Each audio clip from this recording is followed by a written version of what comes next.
待。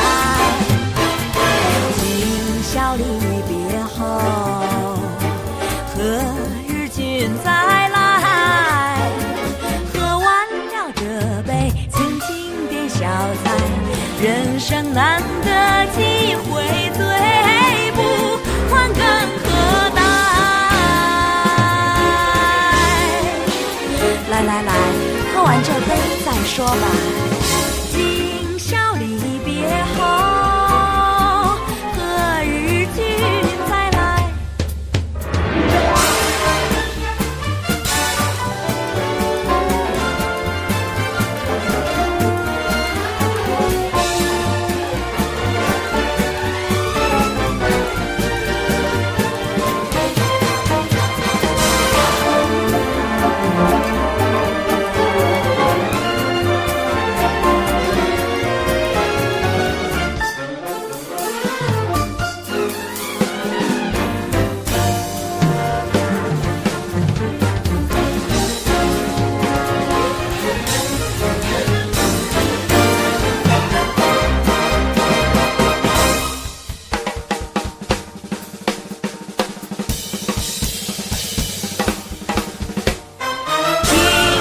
阳关店，重庆白玉杯，迎青天之语，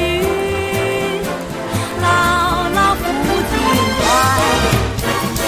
今宵离别后，何日君再来？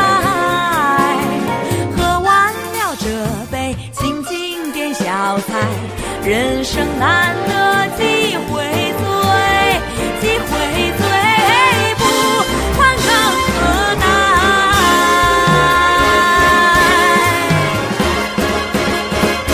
今宵离别后，何日君再来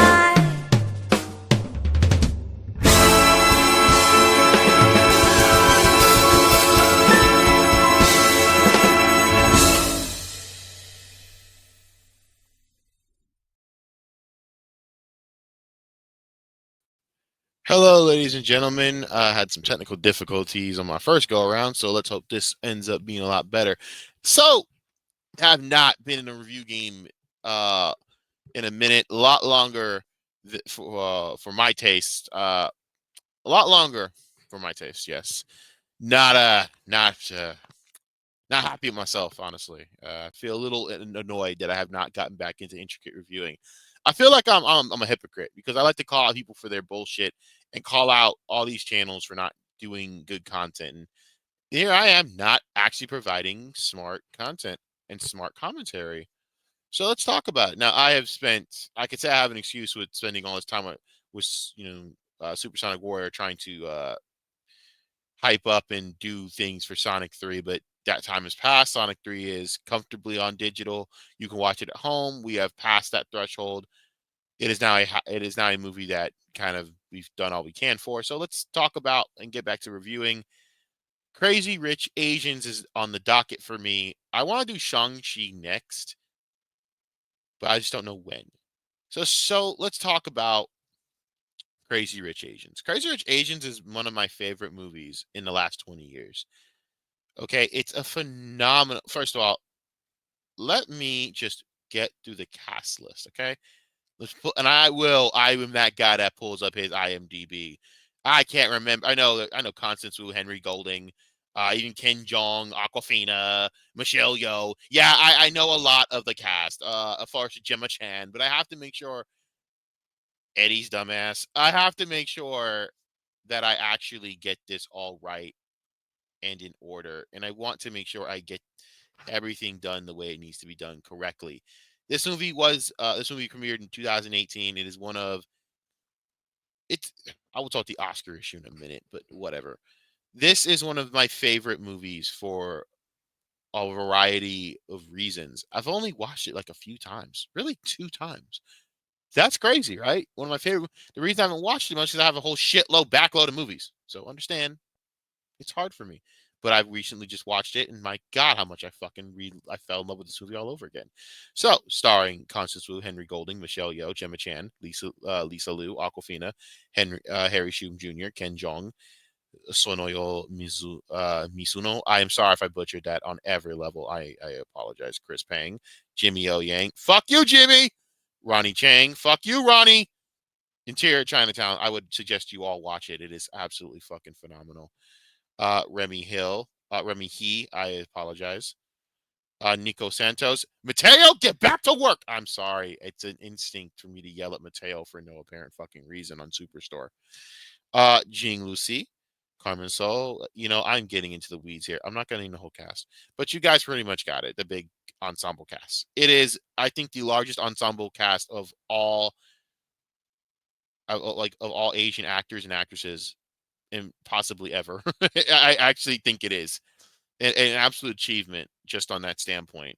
The Oscars didn't think so because the Oscars is full of shit, but let's talk about how culturally awesome the Oscars are.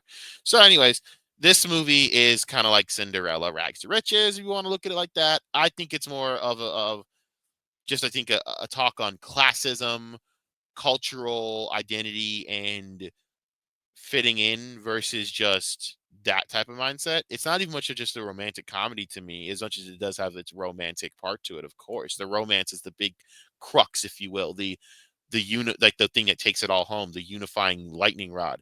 But this, that the length, that the way this movie branches out is so much bigger, and that's what makes it such a special movie.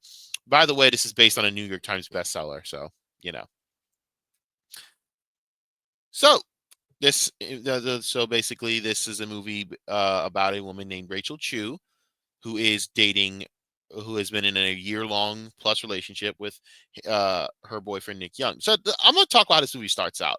The way that this movie starts out is fucking grade A phenomenal. I have never watched a movie that will start out and not actually make you feel like it's a giant pretentious flex, but a flex that makes you just go and feel a little empowered by it.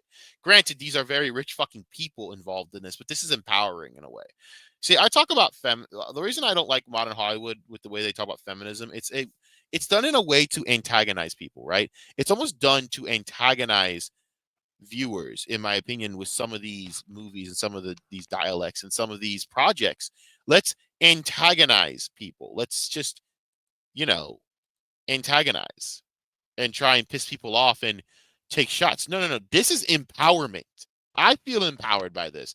First of all, there's so much storyline to just this one scene that ties into the rest of the movie. But what gets me is how subtle this is. So this starts out with this Asian family walking into this high class hotel. This is clearly, I think, in the 90s, and they're soaking wet from the rain, and they just want to go into their reserved room. These racist douchebags, yes, we're just going to label them off the bat, just very prejudiced douchebags, didn't think that they could afford a room. This is great. They didn't think they could afford a room, despite the fact that they had a reservation.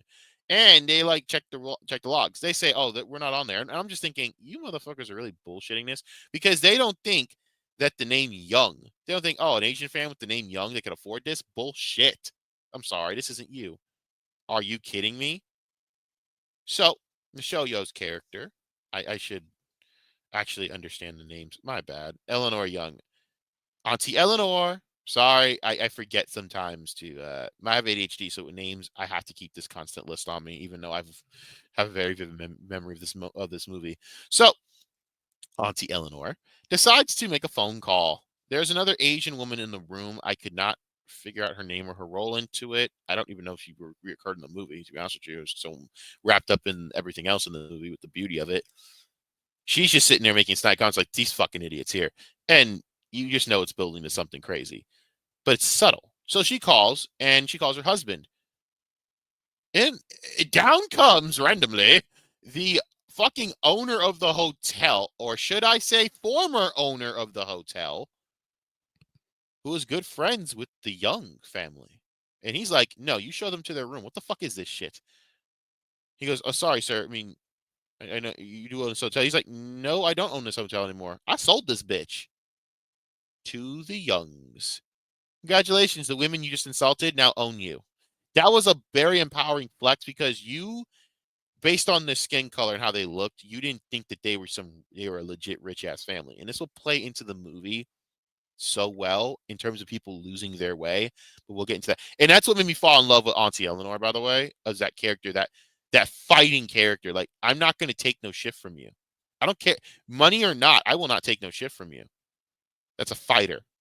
Because even yes, they bought the hotel, they had the money. They were willing to fight for their name either way. They're like, listen, we made the right full reservation here, and because you made that assumption on our name, that's just highly disrespectful on so many levels.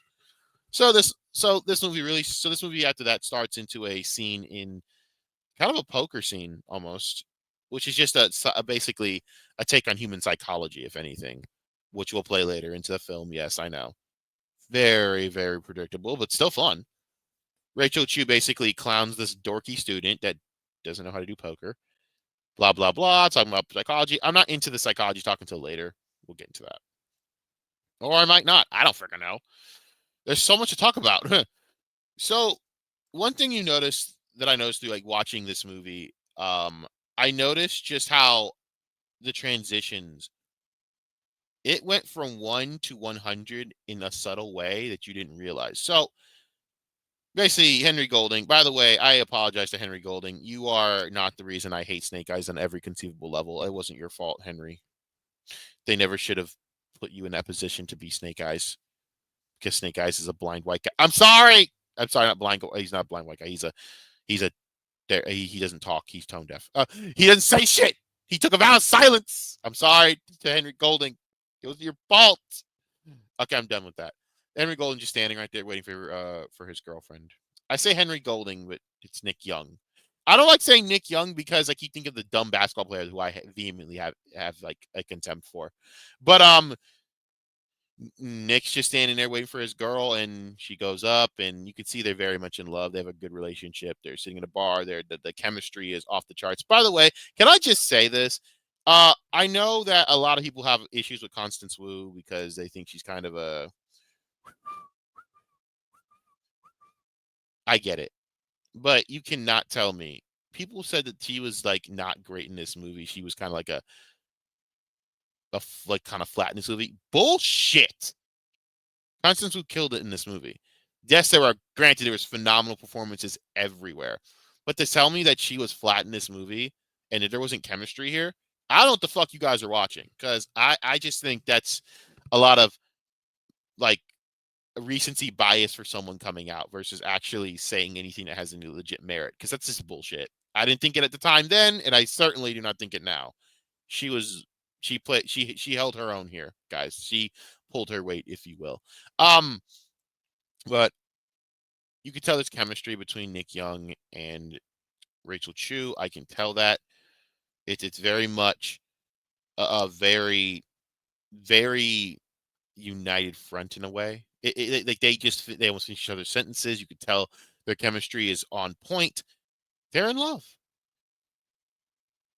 So in pops the proposal of bringing her all the way to Singapore to meet his family. Now, the way this has been portrayed, he doesn't like to talk about his family, so you can already know, oh, this is bad. This is about to get bad. It gets from bad to worse, because here's one of the things that's the problem with these big type of families, especially rich, connected families.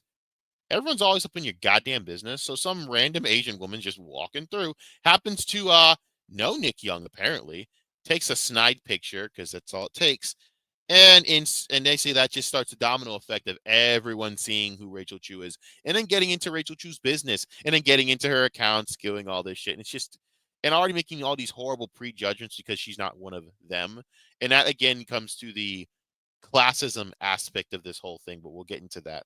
I love the fact that they did this because it shows how insufferable off the bat you're going to be with these characters. Like you're going to hate these characters. They're insufferable. They're judgmental. You are not meant to like these people in this movie. You're meant to hate these people, but you also are meant to understand that is their world. That's all they really know. So at the end of the day, they don't see the things that they're doing as wrong because they're not really They don't live in a middle class society like most of us live in, where we're like, hey man, leave me the fuck alone. How about that? And don't be a dick. I know, tough concept. So, and I think that's even that barrier is breaking down because everyone's not just in your business about everything. But I'm not getting into that soapbox talk. No TED talk on that. So we get into this. We get into more of this. But you get an introduction now, a reintroduction to Michelle Yeoh's character, an older woman now, more contemporary, not the rebellious spirit I think that she once was. Obviously, she's now a more fully grown woman. You can tell she's in the den of snakes with all these other annoying, judgmental women that I don't like. Yes, I am that guy. I don't care. You see basically she's basically the matriarch of the group. One thing you will notice about this movie that again, this is what I talk about real feminism. I hate how Hollywood likes to portray certain things, especially feminism. What they don't realize is when we talk about patriarchy, I don't think a lot of women today have any idea what the fuck they're talking about. I think they lack a basis of culture. Let me tell you something about, in my opinion, on Asian dynasties. Women run the household. The matriarchy be running shit. What you guys don't realize is the men go abroad to fight the battles for the family abroad. If you think of it like war, but who holds it down at home? Strong women. This movie is very female centric. It is ran by women. It is discussed by women, and the villains are the women, and the men are just kind of the goofy dumb fucks that just take a back seat. They really do. The men narratively in this movie are backseat driven. They are just there. All right, Nick Young is just kind of a springboard off of Rachel Chu's journey, as where there are men that aren't even here. They're not even present, which also explains one of the big problems with this, with the culture with this culture is the men are not present enough for their own kids. How are you not there for your own kid's wedding? How are you not there for a wedding with close family members? That's unacceptable in a lot of other cultures. Not this culture, because it's more important to uphold the family legacy than it is to be there for your own kids, apparently. I'm not getting into it, but you know what I mean? It's those cultural differences that have their merits but also have their defects. And that's what makes this such a compelling fucking story. So you see the men are narratively I can't speak. Narratively, a backseat. Narratively, not there. Narratively, just kind of sitting where we are, watching the whole thing. They're kind of like the comic relief if you think about it in so many ways. I mean, especially the two lovable idiots that I love. Good old fucking Jimmy Yang and Ronnie Chang. I love those two. I want more movies with those two. I want more material. In fact, do me a favor. If Marvel, if Simu Liu, if you ever watch this, why he wasn't in this, I'm actually shocked by that. You'd think he would have been in this too. The one movie with all Asians and Simu Liu happened to not be in it. The one time Simu. Was this on his break from his family? Is that what? By the way, I love how I'm gonna talk about Shang-Chi in a review, but I love how they upheld the same stereotypes and traditions. Oh, I let you have time off, Sean. I let you have time off, Shang-Chi. I let you have time off. Yeah, okay. Like every family does. They let their sons go off abroad and do what the fuck they want to get that rebellious spirit out until they want to come home. Then they get to settle the fuck down and get their shit together, right? Anyways, I'm sorry. I want those two. Those two morons need to be in the next Shang-Chi movie. I need them as a fucking duo. I need the buddy cop idiocy right there. I swear to God, that shit would be perfect. Those two and Shang-Chi would be perfect. You need it. Bring all of Crazy Rich Asians and make Shang-Chi Crazy Rich Asians too. with dragons and kung fu and rings and shit. I'm terrible. No, for real. I'm genuinely serious. Bring those two in the movie. I need that. They would be perfect. I just think narratively and dynamically, like it would be just great. Also, with Aquafina, it just adds to it. Even Aquafina was in this movie. Damn, Simu, you're killing me. The one time. Anyhow, I'm joking, obviously. But for all I know, he was in this movie and we just didn't see him. He pulled a Drax. But the men take a backseat narratively. They're just there, and they're not really a big focal point of this movie. The women are, and I actually love that because I feel that's how you should do it. Just speaking from a real sense, This is how a lot of families are operated. The women are the big when it comes to home domestic operations. Women be running that shit, bruh. Not you. You better sit back and do your job and shut your mouth. That's only, and that's again, there's so many storylines within this movie. I mean, I haven't even talked about Astrid yet. My favorite character in the entire movie was Astrid. Astrid is my favorite character for the following reasons. Astrid, who is actually Astrid Young Teo, but I call her, but she's Astrid to me. Astrid is played by Gemma Chan, who I have a unhealthy obsession with. Please help me. I have a very unhealthy obsession with Gemma Chan, and you all need to help me now. Only the only Marvel character to ever play two character roles. Not really, actually, no. Well, two acting roles that involve moving. They weren't just voice acting. So I actually cannot say Hawkeye's wife even fits that bill. I could be wrong still. Who the fuck am I saying? She played the blue girl in Captain Marvel, and then she played Cersei. I was very much attracted to both characters. I gotta stop. Astrid, I love. Off the bat, you get a sense of Astrid's character when she's talking to that kid. She's the rebel of the family. She's not like the rest. She doesn't like the tradition. She doesn't like the bullshit. Granted, she's taken the money and she's been very well educated. She went abroad. She is a fucking powerhouse of a woman that is a part of my language, but I'm going to say it anyway. She's the definition of a bad bitch. She is a bad bitch. Okay, if you were to make the definition of bad bitch, you have Astrid walking the fuck out of a Benz like a fucking G. But even then, she still has her weaknesses and her insecurities. We'll get into that later. But she has a beta bitch of a husband. I'm sorry, I know, but I'm just gonna call it what it is. He's a coward. We'll get into why I think he's that anyway. But I think everyone who's watched this movie knows why I said that. So they're all going to this wedding, and one of the things is, like I said, you watch for kind of like how the interaction is going to go at first with certain people within this movie, and what I love is you get to see the Dennis Snakes for what they are pretty quickly in a way. Rachel Chu is kind of like mystified by all this, but she's also very optimistic that she can win over the family. And under normal circumstances in any American type story or anything, Rachel Chu would be a slam dunk home run girl for most men. Most men in this country would look at Rachel Chu, a professor at a legit college, a smart woman, beautiful, loving, funny. That's a fucking win. That's not even just a win. That's a fucking 3-pointer from like Steph Curry range for most dudes at this point, especially now. Good lord, man. Getting Rachel Chu would be like getting a fucking like a World Cup at this goddamn point. But for someone like Nick Young, that's just not enough.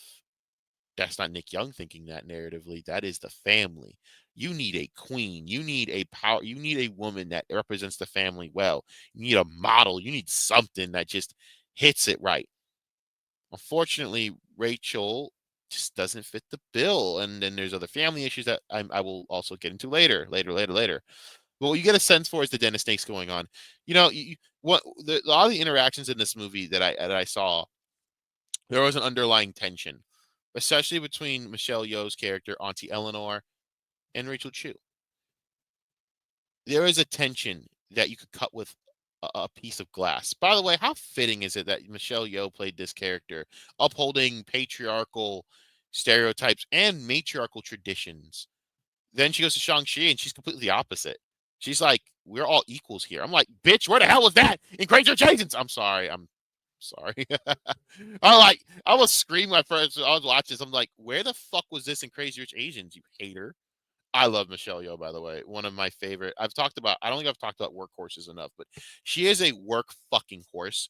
I love the workhorses of acting, the J.K. Simmons of the world, the William Dafoes of the world, the fucking the Michelle Yeohs of the world. They just take roles and act. They just keep acting. Take their work. Get that money. I was so ecstatic when she won that Oscar. There's the only times I actually thought the Oscars did something correct for once. You bunch of whatever. I hate the Oscars, but I've talked about that already from earlier, so understand I do not like the Oscars. Michelle Yeoh, I've always loved as an actress because she's a workhorse. She just takes work. She ain't picky. She takes work. She works hard in the industry, and I fucking appreciate that. So that Oscar's well fucking deserved, and I'm grateful I got to see that. Okay, I'm done talking about Michelle Yeoh and you know, gushing over Michelle Yeoh. Also, phenomenal this movie. Um, there's an underlying tension that you can cut with a piece of glass in this movie when it comes to Auntie Eleanor and Ruby. But you also understand that did I say Ruby? Oh my god. Wow. I don't know why I said sorry about that. That was absolutely fucking dumb. Not Rachel Chu, not Ruby. Yeah, like I said, but you're just kind of waiting for her to kind of take the veil off and basically tell her, "Yeah, you ain't good enough for my son." You are waiting for that as someone watching this movie, which is crazy. But that's what happens when you write a good piece of literature that you kind of just want people on the edge of their seats. So when you're watching the movie, you're just waiting for it because you just feel it coming. You're also just kind of watching the dynamics of just everyone in the room, and there's comic relief parts, but I didn't really laugh as much in this movie as you would expect. I was too busy, kind of encapsulated by the beauty of the way that they kind of set this movie. It's like watching legitimately. It's Great Gatsby. This is how the Great Gatsby looks. This is how I always envisioned. In fact, it's better because it's how I actually envisioned the Great Gatsby look without all the fake glitz and glamour. No, it looks legit, just beautiful. There's different sects of partying. There's refinement, while also just hardcore dumb partying. There's art and class, and then there's also stupid shit going on with drinks and shit. It's a Great Gatsby party. It's beautiful. It's how I always envisioned the Great Gatsby, and I'm very proud that they made this that way, and they just get you right there. They hook you. That's when you're hooked into this movie right there. That's when you know this movie's different. You want to keep watching. So I just wanted to say that real quick. Beautiful, beautiful work done by the director and cast and crew. I'm sorry if I go on tangents. By the way, I have ADHD, so this is very fucking difficult to stay on a point. There's so much in this movie to talk about. I might go well over an hour. I did say this earlier. One of but you're just watching for certain things, and I watched for just the dynamics, and a lot of it was great. I don't want to also skip over uh the the social class issue. It's funny. You want to get like a sense of social classes. Her friend Aquafina, I forget Aquafina's character name. I didn't really pay much attention because I never found Aquafina ever to be funny that much. I'm not a f- I chuckle Aquafina once in a while, but I never find her all that funny. Picklingo. Really? Huh, shit. We'll call her P. So P, don't be immature. So P and her family, her relatives, they're actually pretty freaking well off too. But you have to understand the social dynamics and just they're well off, but the Youngs are a dynasty. They're like the family. They're fucking loaded. They're super rich. They're beyond super rich. They are super duper duper duper duper rich. They are a freaking dynasty. They are a name to behold. There's a reputation to be upheld with that family. So I understand it is. That's why the way that what's his name? I'm trying to think of the name. Why am I forgetting the name? Uh, fuck. When Rachel Chu was kind of talking with P's family, Wea Mungo. Oh, okay, Mungo. Ken Jeong's character. Sorry, I'm trying to name these characters. It's killing me. Uh, I suck at this. Ken Jeong's character. We'll just say that because he didn't have much of a strong part in the movie. Yet he was there just to be funny and be an asshole because it's Ken Jeong. Um, he's like, dude, they're loaded as shit. I forget what he compared them to, but they are they are that motherfucker of a family. So that's kind of like different social classes, like how you look, like how things kind of work, and it's why it's intimidating for someone like Rachel Chu because she has to find a way to try and live up to that standard that, frankly, you shouldn't have to. As long as you're a good woman, you take care of the man's kids, you have your own career, and you do well, and you're a good woman at the heart of it, that should be more than enough for any family. But this is a different circumstance when it comes to these type of families and their reputation they have to uphold and blah blah blah blah blah that I talked about earlier. So I don't want to bore you guys with the dynamics, because there's more to this movie than just that. But what you also get a sense for is how much the characters are kind of insufferable and just kind of just trash people. So, as you would expect, Nick Young also has an ex, very good-looking ex. I'm just forgetting. Was it Amanda? Amanda Ling. This girl's a bitch. I hate Amanda. She is a shit person. I I could be wrong, but I'm pretty sure it's Amanda, right?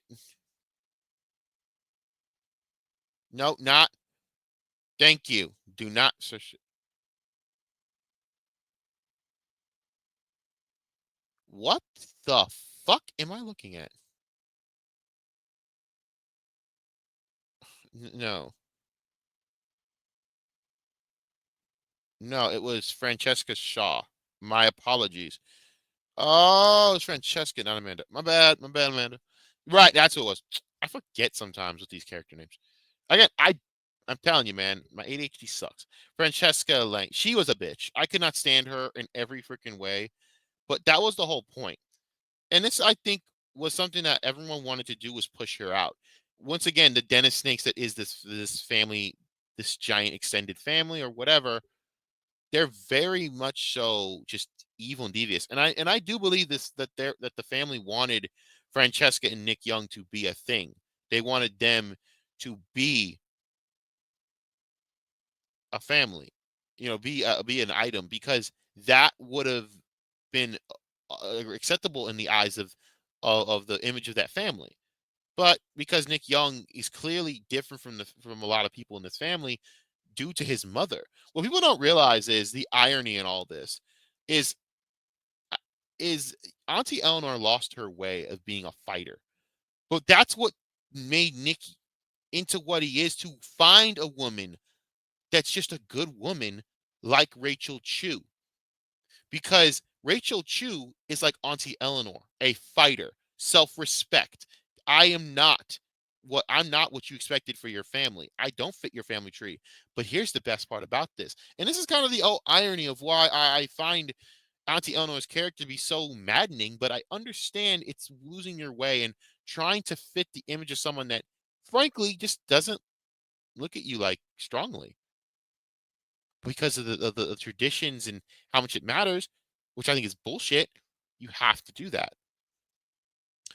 So Auntie Eleanor, Rachel Chu's basically Auntie Eleanor from a younger age, because Auntie Eleanor was not accepted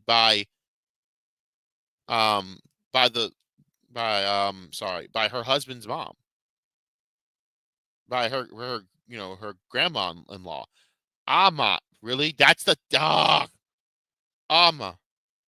Ama did not accept Auntie Eleanor. She did not think that she was good enough. And that's what makes this dynamic so special. That's why I said earlier, losing your way.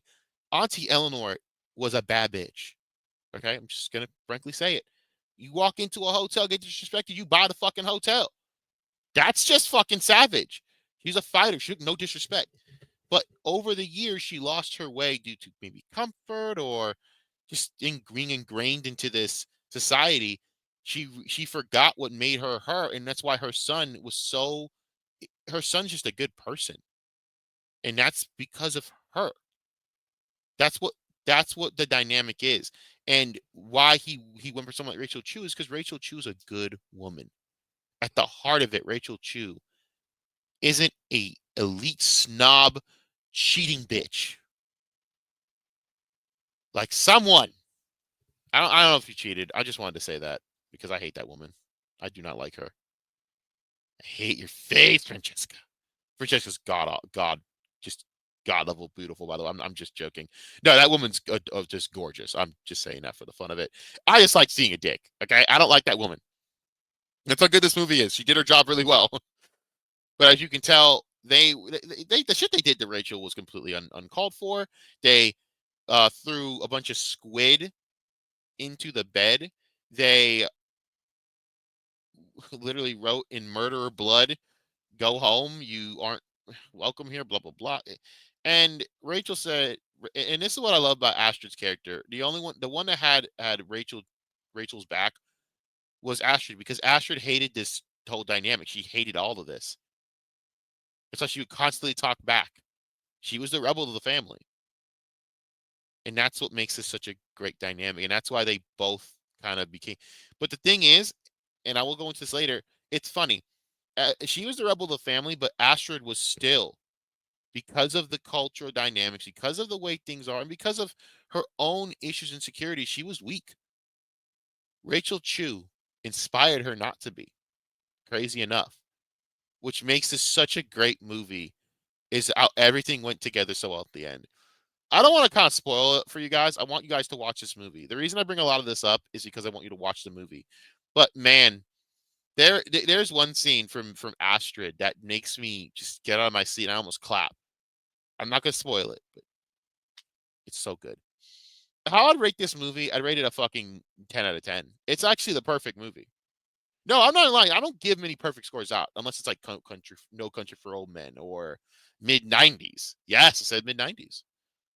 A perfect score means you surely don't have any real weaknesses as a movie, because everything goes together perfect. It doesn't mean it's perfect, like there isn't maybe a hiccup or two. I'm sure if I really looked hard enough, I could find a fuck up. But really, I probably can't, because that's how good of a movie this is. Everything fit its place. No one was overacting. No, there was no acting slip ups. Nothing. It was a perfectly done movie. The reason I'm cutting this review short is because I really don't think I should. I don't want to go into spoilers. I really don't want to go into the entire synopsis of this movie. The reason I bring this up is because this movie is inspirational in a lot of ways, but it's also, it gives you a look into the cultural dynamics into Asian culture that a lot of movies kind of don't do well, in my opinion, or well enough. But this movie did so effing well, because it framed it in a way to show you the like the contrast between something how an American would grow up versus how a Chinese person would make, like a Chinese or Japanese or something like that, but really Chinese. I think this movie is kind of going for, like, if you're within that culture, a Chinese person would grow up differently. You would see how their cultures just clash. You see how cultures clash with that. And what I love about it is the difference between letting children have the freedom to choose, and kind of just like bringing up your children into choosing their path for them. Both have their advantages, both don't. I mean, you can simply say, "Oh, well, clearly I want my child to do whatever they want. I wouldn't want to chain them," but you also don't want them to fail. You also want them to be, so if you want to guide them on the right path to shortlist them into building a dynasty and to keep having family trees that are actually well done and well regarded, you maybe see their point. I don't know. Personally, I agree with free will, obviously, but there are things that I look at and go, I see why they see it that way. But this movie is phenomenal. It is again a 10 out of 10. Just everything about it is just amazing. It is by far one of my favorite movies narratively that I've ever watched in the last 20 years at least, possibly ever. I mean, I love it. So please, I recommend, if you have not watched it, which I would be shocked if anyone here has not watched this movie, please watch it. You are going to, it will open your eyes to new horizons. Next is Shang-Chi. Good night.